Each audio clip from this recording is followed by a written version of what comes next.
Guys আজ ধান কাটিচ্ছে অনেক কষ্টে। মনে দুঃখ লাগিচ্ছে অনেক। অবশেষে আমাদের এখানে রাস্তা হচ্ছে, দেখেন অনেকদিন আরে এখানে রাস্তা হচ্ছে। তো hello guys, welcome to my new video. আজ থেকে পূজা শুরু, বুঝতে পারছেন আজকে মনে আনন্দ, কিন্তু মনে আনন্দ নিয়ে আবার পড়াশোনা করতে হবে। ওই সকাল সকাল ঘুম থেকে উঠে শিমুল দাদার ওখানে পড়তে যাচ্ছি। তো এখানে প্রাইভেট পড়া আর একটা প্রাইভেট আছে, আমার বন্ধুরা সবাই যাচ্ছে দেখেন।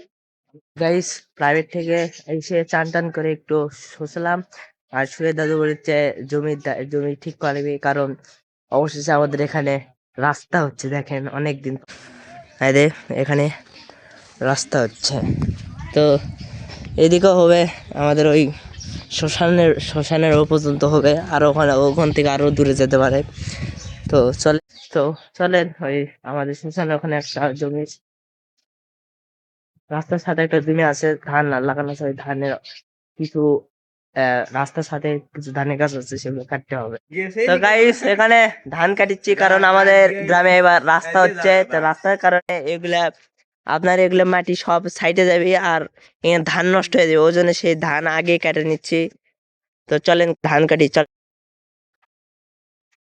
গাইস আজ ধান কাটিচ্ছে অনেক কষ্টে। মনে দুঃখ লাগিচ্ছে অনেক। ধানের গাছ কেটে তাড়াতাড়ি বাড়িতে আসলাম, বাড়িতে এসে বাড়িতে আস্তে আস্তে সন্ধ্যা লেগে গেছে। গরু বাছুর খাবার টাবার দিয়ে মুখ হাত ধুয়ে ঘরে আসলাম, ঘরে এসে এখন পড়াশোনা করে ভাত টাত খেয়ে এডিট করতে বসবো। তো আজকের ভিডিও এ পর্যন্তই। ভিডিওটি ভালো লাগলে সবাই লাইক করবেন, চ্যানেলে নতুন হলে সাবস্ক্রাইব করবেন। তো thank for watching, bye bye. তো আজকে আমার মা এই তো দেখ ভাত রান্না করছে।